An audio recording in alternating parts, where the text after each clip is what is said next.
Hello viewers, আসসালামু আলাইকুম। Bangladesh Suman blogger পক্ষ থেকে আপনাদের সবাইকে স্বাগত জানাচ্ছি। আশা করছি আপনারা সবাই ভালো আছেন। আমিও আলহামদুলিল্লাহ আপনাদের সবার দোয়াতে ভালো আছি। এখন হচ্ছে রাত 8:30 বাজে। মিহিরকে প্রাইভেট থেকে নিয়ে আসার পরে আমরা এসেছি একটা গ্রোসারি শপে। এখান থেকে আমরা টুকিটাকি কিছু জিনিসপত্র কিনবো বাসার জন্য। আমি বাসার জুতাটা পরে চলে এসেছি। আমার বেশিরভাগ সময় মনে থাকে না জুতাটা চেঞ্জ করতে।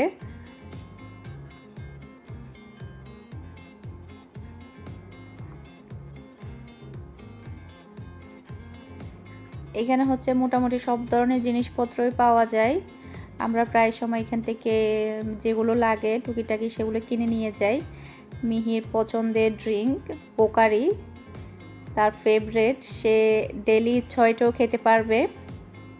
পানির চেয়েও বেশি সে পোকারিটা খেতে পারবে, এরকম অবস্থা আমার মেয়েটার। সে নিয়ে নিচ্ছে তার ফেভারিট জিনিস, জিজ্ঞেস করার প্রয়োজনটাও সে মনে করবে না, সে নিয়ে নিবে। আর সে কিভাবে হাঁটছে দেখুন।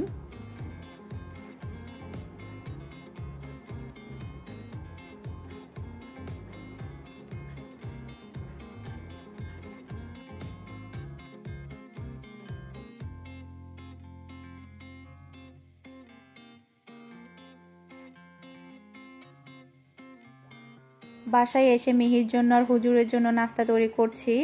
আসলে অল্প সময়ের মধ্যে কি তৈরি করব বুঝে উঠতে পারছি না। সে বিদায় বাসার মধ্যে বন ছিল, মিহির জন্য আমি বন তৈরি করেছিলাম, তো সেটা দিয়ে আমি এখন বার্গার তৈরি করে দিচ্ছি। একটা ডিম পোস্ট, তারপর হচ্ছে সস, তারপর হচ্ছে মেয়োনিজ। খেতে কিন্তু ভালোই লাগে, অল্প সময়ের মধ্যে কিন্তু ঝটপট নাস্তাটা তৈরি হয়ে যায় আর স্বাস্থ্যকরও বটে। এখানে হচ্ছে মিহির জন্য দিয়েছি হচ্ছে স্ট্রবেরি মিল্ক, তারপর হুজুরের জন্য আমি এখানে দুধ দিলাম, তারপর পানি দিয়ে দিচ্ছি।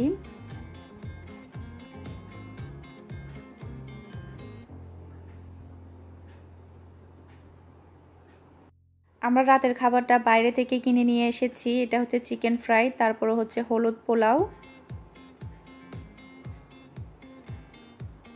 মিহির বাবা তো অলরেডি খাচ্ছে, আমি আর মিহি পরে খাবো। তারপর হচ্ছে আমি এখানে আরও 2টা ডিম পোস্ট করে নিয়েছি সাথে খাওয়ার জন্য।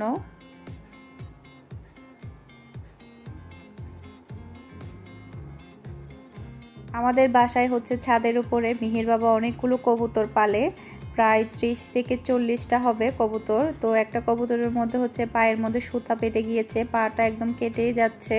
তো কবুতরটা ধরে নিয়ে এসেছে, এখন সুতাটা সে কেটে দিচ্ছে। তার অনেক শখ কবুতর পালা, অনেকগুলো কবুতর আছে আমার ছাদের উপরে।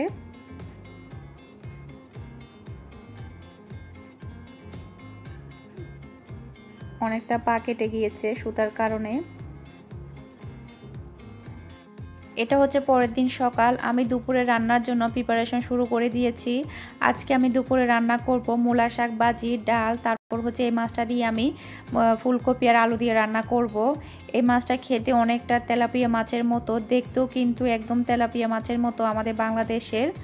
আর এটা হচ্ছে ওমানি মাছ, আমরা এটা মার্কেট থেকে নিয়ে এসেছি। এই মাছটা খেতে অনেক ভালো লাগে, টেস্ট আছে। মাছটা একদম পরিষ্কার করে দিয়েছে, শুধু পিস করা বাকি। জাস্ট আমি আর একটু পরিষ্কার নিলাম। এখন আমি ছুরি দিয়ে মাছটাকে একটু পিস পিস করে কেটে নেব।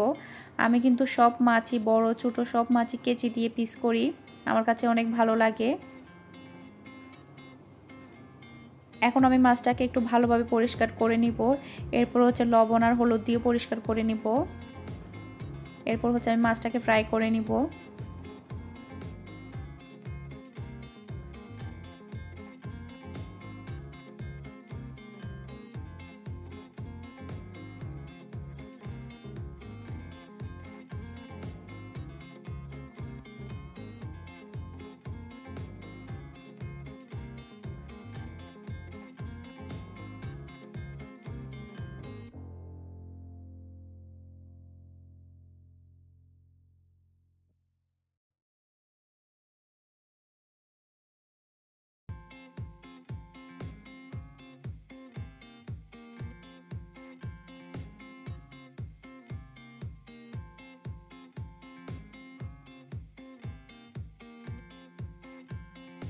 এখন আমি মূলা শাক ভাজিটা বসিয়ে দিব। এর জন্য আমি তেলের মধ্যে পেঁয়াজ, তারপর হচ্ছে রসুন কুচি, তারপর হচ্ছে কাঁচামরিচ দিয়ে দিলাম। এটাকে আমি হালকা একটু ভেজে নিব।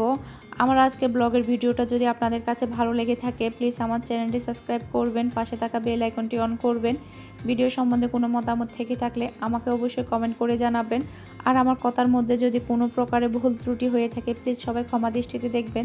মানুষ মাত্রই ভুল, মানুষেরই তো ভুল হবে, তাই না? প্লিজ সবাই ক্ষমা দৃষ্টিতে দেখবেন। পেঁয়াজ আর রসুনটাকে আমি হালকা একটু ভেজে নিলাম। এখন আমি শাকগুলো দিয়ে দিচ্ছি।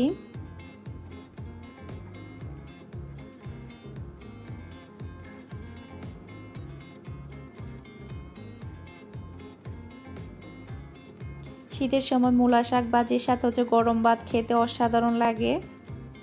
পুরোটাই বাঙালি খাবার। মূলা শাক ভাজি, তারপর হচ্ছে গরম ভাত আর হচ্ছে কাঁচামরিচ।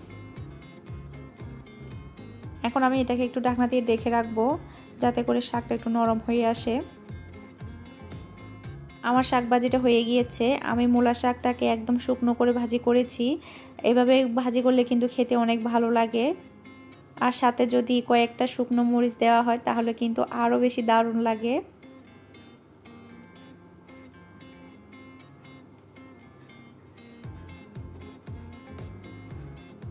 এখন আমি মাছ রান্নাটা বসিয়ে দিচ্ছি। এর জন্য আমি তেলের মধ্যে পেঁয়াজ দিয়ে দিয়েছি। পেঁয়াজটাকে আমি হালকা একটু ভেজে নিয়েছি।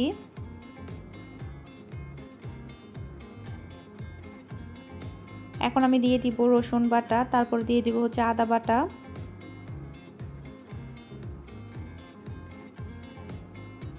আদা রসুনটাকে আমি হালকা একটু ভেজে নিব যাতে করে মশলার কোনো কাঁচা ফ্লেভার না থাকে। এটা আমার হয়ে গিয়েছে। সামান্য পরিমাণ পানি দিয়ে দিচ্ছি।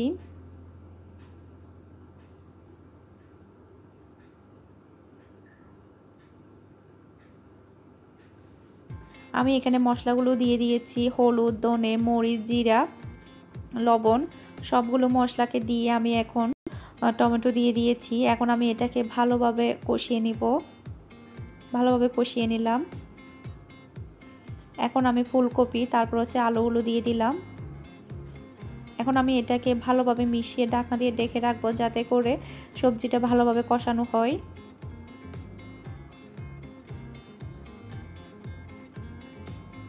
ঢাকনা দিয়ে ঢেকে রাখছি।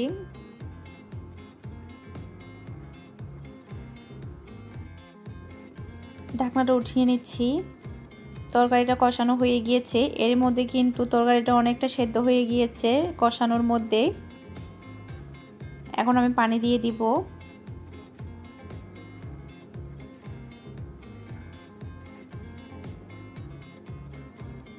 এখন আমি ভেজে রাখা মাছগুলো দিয়ে দিব।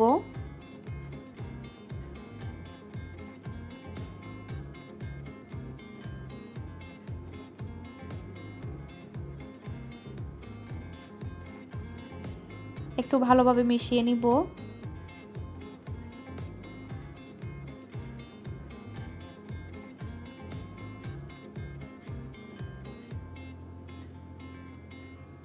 ঢাকনা দিয়ে রেখে রাখবো যতক্ষণ পর্যন্ত না এটা সম্পূর্ণভাবে হয়ে যাচ্ছে। আমার এটা হয়ে গিয়েছে। এখন আমি ধনেপাতা কুচি দিয়ে দিচ্ছি। শীতের সময় কিন্তু শীতের সবজি দিয়ে হচ্ছে আর মাছ দিয়ে রান্না করলে কিন্তু খেতে অনেক ভালো লাগে।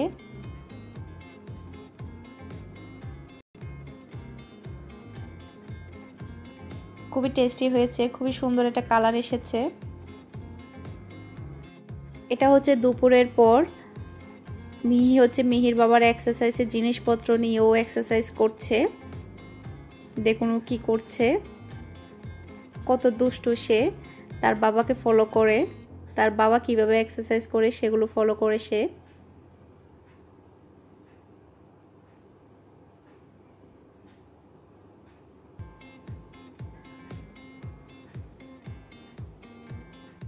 এরপর হচ্ছে মিহির বাবার একটা গেঞ্জি পরে ফেলেছে।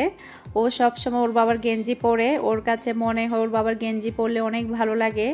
অনেক সময় তো রাতে গেঞ্জি পরে ঘুমাই পড়ে। এরপরে যখন ঘুমাই যাওয়ার পর আমি যখন গেঞ্জিটা খুলে দিই তখন সে সকালবেলা ঘুম থেকে ওঠার পরে আবারও গেঞ্জিটা পরে ফেলে। ওর কাছে মনে হয় বাবার গেঞ্জি পরলে ভালোই লাগে। আমি না হলেও চলবে, কিন্তু তার বাবাকে তার লাগবেই। সে আমার থেকেও বেশি তার বাবাকে লাইক করে। দেখুন তাকে কতটা জোকারের মতো লাগছে। ও সব সময় তার বাবার গেঞ্জি পরে।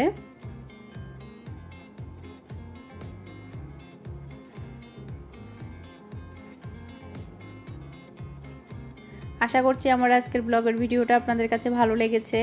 আমার ব্লগের ভিডিও যদি আপনাদের কাছে ভালো লেগে থাকে প্লিজ আমার চ্যানেলটি সাবস্ক্রাইব করবেন, পাশে থাকা বেল আইকনটি অন করবেন। ভিডিও সম্বন্ধে কোনো মতামত থেকে থাকলে আমাকে অবশ্যই কমেন্ট করে জানাবেন। আজকের মতো বিদায় নিচ্ছি। আল্লাহ হাফেজ।